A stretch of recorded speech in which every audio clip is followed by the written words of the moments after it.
महेश जी, वो आपको एक तो पहले की बधाई देना चाहता हूँ कि आप लोगों को खुशियां बांट रहे हैं। ये आपके मन में कैसे आया कि हम ये शुरू करें, और ये कहाँ से प्रेरणा ली आपने? कोरोना जो सर आया था ना, तो बहुत लोगों को नेगेटिव ही आई थी, लेकिन मैंने उसको पॉजिटिव बनाया। कोरोना ने इतना समय दिया हम लोगों को, जीने के लिए समय दिया। और फिर मेरे को ऐसा महसूस हुआ भगवान ने हमको बचाया है। बहुत हमने सामने जाते हुए देखा, रिश्तेदारों को, दोस्तों को, तो लग रहा परमात्मा ने हमें बचाया तो किसी अच्छे काम के लिए बचाया है। राइट। तो मैंने टारगेट बनाया कुछ ना कुछ ऐसा काम किया जाए कि हम दूसरे के जीवन में खुशियाँ ला सकें। तो हमारे गुरु कहते थे, ओशो, रजनीश, की भाई अगर जीवन में तुमको खुशियाँ चाहिए तो खुशियाँ बांटो, आनंद चाहिए तो आनंद बांटो, दुख चाहिए तो दुख बांटो। हमको आपने देखा होगा, समाज रोते हैं लोग, हमारे पास ये नहीं है, हमारे पास नहीं है, तो परमात्मा उनको और भी दुख देता, लियो भैया।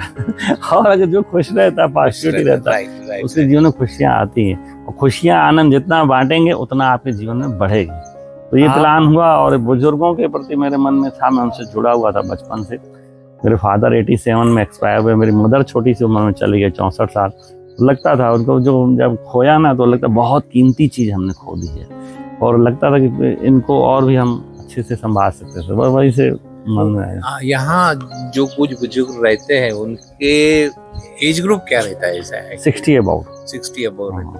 पर यहाँ पे हम लोग कंपल्सन नहीं कि 60 अबाउट ही चाहिए। 60, 65, 55 वाला भी आ जाए, कोई दिक्कत नहीं है। और ये जगह परमानेंट हम कहते हैं मत रहो, घर वालों के साथ जुड़ के रहो। घर वाले आपको छोड़ जाएंगे, हम पापा और मम्मी को एक अच्छी जगह घुमाने आए, तो उसमें वो नेगेटिविटी नहीं आना चाहिए कि भाई ये आश्रम, वृद्ध आश्रम। और अभी समाज की मुझको लगता है ये बहुत बड़ी जरूरत होगी कि चेंजेस जो समाज में आया है, फैमिलियां छोटी हो गई हैं, शादी नहीं कर रहे हैं, लिव इन रिलेशन में रह रहे हैं, तो कहाँ जाएंगे? जो वृद्ध हो जाएंगे किससे जाएंगे? रिश्तेदार, मामा, नाना, नानी सब खत्म हो गए, चाचा चाची, ये भाई बहन है ही नहीं, तो कहाँ से बनेंगे रिश्ते? तो ऐसी सृजन जैसी हर शहर में जरूरत आने वाले समय में पड़ेगी। लेकिन मेरी सोच है पॉजिटिव, नेगेटिव नहीं आना चाहिए। अगर नेगेटिव भी आए, वो बंदा यहाँ से पॉजिटिव। आपके यहाँ मैक्सिमम कितने लोग रहते हैं? अभी हमारे यहाँ लगभग 25 से 30 लोग हैं। हमारा टारगेट भी है मैक्सिमम 40 से 50 लोग, मैं पूरा उनको टाइम दे सकूं। 200 लोग इकट्ठे कर, जो नया समाज आ रहा है आगे, तो अकेलापन बहुत आएगा। अब आदमी को चाहिए, पैसे की कमी नहीं है। अब क्या है कि हमको एक गेट टुगेदर के लिए, गैदरिंग के लिए हमको एक लोग चाहिए, मित्र चाहिए। मित्र नहीं मिलेंगे, आप रिश्तेदार भी चलेगा, मित्र भी नहीं मिलेंगे। तो ऐसी जगहें जब बनेगी तो मित्र भी मिलेंगे।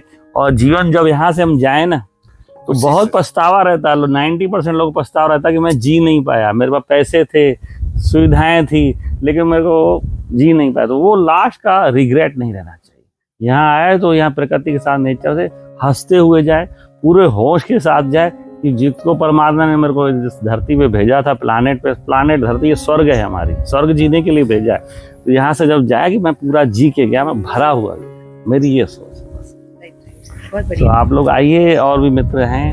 हम सोच रहे, हमारा जो ग्रुप है आनंद आश्रम जलगांव महाराष्ट्र में, तो हम सोच रहे कि यहाँ आके, उसमें से 8-10 लोग तो हम जरूर यहाँ आके 8 दिन तो रहेंगे महेश जी के साथ में, और स्वर्ग सुख का अनुभव तो हम ले चलेंगे ना। आसपास हमारे गांव है ना, हमारे एक बात बता दें, MP मध्य प्रदेश में मिठास बहुत मिलेगी। यहाँ के लोग बहुत मीठे, सरल, कोई भी चालाकी नहीं है। तो ये राम नगरी है, चित्रकूट का बहुत बड़ा असर है यहाँ पे। आप रास्ते पे चले जाएंगे ना, हेल्पर बोले, किसी से पूछ लीजिए ये कहाँ पे, तो आपको बैठा के छोड़ के आएगा। ये आज भी यहाँ पे मौजूद हैं लोग। तो आपको जब गांव जाते हैं, हम लोग जो भी यहाँ रहते हैं ना, बहुत इज्जत, बहुत सम्मान। जो भी यहाँ आता है वो खुश होकर जाता है और आनंद से जाता है। वो हमारा प्रयास यही है, और इनके साथ मैं आनंद लेता हूँ। आप जो कर रहे हैं वो बहुत बड़ा काम कर रहे हैं, और आप मानो ना मानो, लेकिन हम बहुत खुश हो गए आपका ये देखिए। थैंक यू, धन्यवाद।